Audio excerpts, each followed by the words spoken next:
Well, I've got the gearing altered on the BSA A65 now, which involved a full primary side strip down in order to access the gearbox sprocket to change it. There's the 18 tooth one there, and I've substituted that with a 20. I just thought it's turned into a rather crap day actually. I'm all ready to go for a test ride, but the rain is nearly horizontal. There's leaves blowing around in it, and I'm starting to feel like crap as well. I think something's having a go at me. But I just thought I'd share this.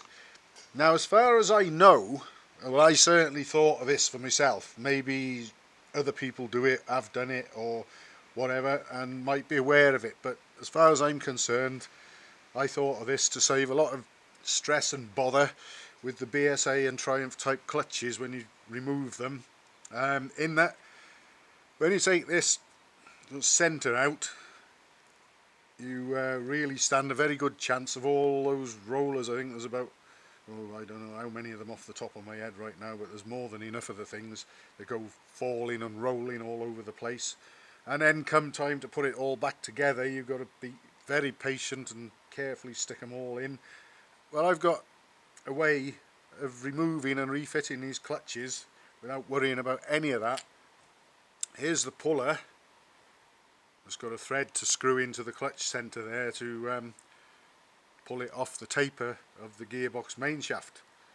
And normally you'd just screw this in either with, perhaps you might have already removed the engine sprocket and the clutch basket, and this and all the rollers might already be gone, and then you're just left with the actual small boss on the main shaft to get off. But you can get it all off like this with all the rollers present and correct, and then what you can do is just put it to one side until you want to put it back on. And basically got the puller. Now this this is a crankshaft crank pin thrust washer from a Royal Enfield Bullet, as it happens. It just fits on here perfectly. It'll fit over it, but won't go past the slightly larger diameter knurled part of it. And I've also got this cable tie, which if I need to I can choke around here to sort of set the washer longitudinally along it wherever I want, but usually just let it go up to there and it'll do the job that I'm going to demonstrate now and imitate. So we've got the washer on. We just screw this in a normal manner. Eventually it'll screw in, perhaps. Here we go, I think.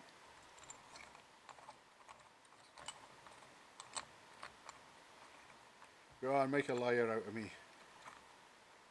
There we go. Right, so I've screwed that in, and this washer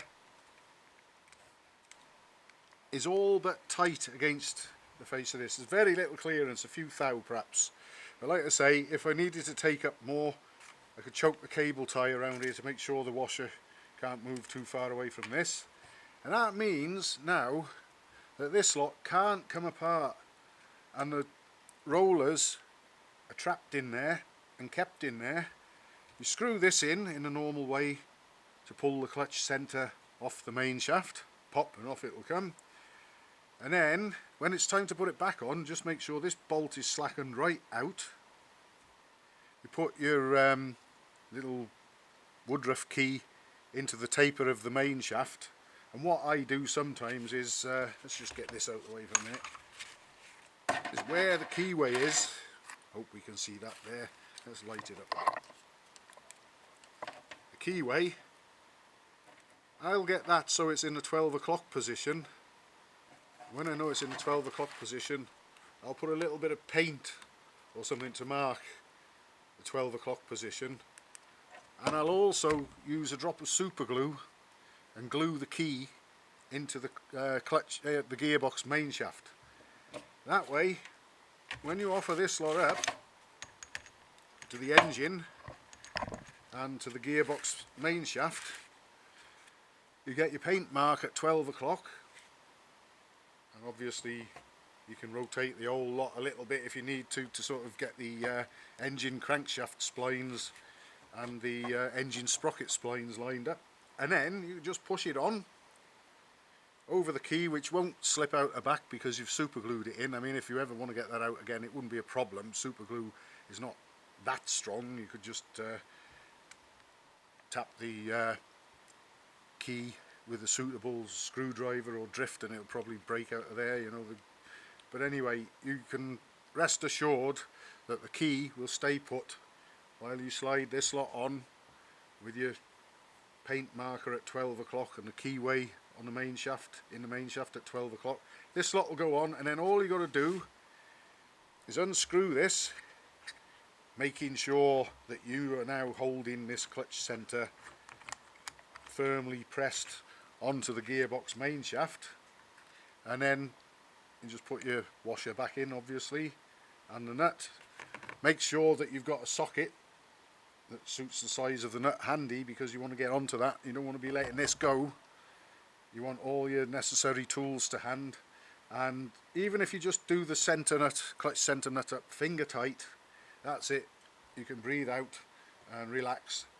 That's all held on there and the bearings are all in situ, and then you can worry about putting your clutch plates in and putting the alternator rotor on and whatever, and it can save a hell of a lot of time, because believe me, many's the time I've done it the other way and fought those rollers, the loose rollers, and I much prefer doing it this way. So if that helps anybody, like I say, I may or may not have invented this.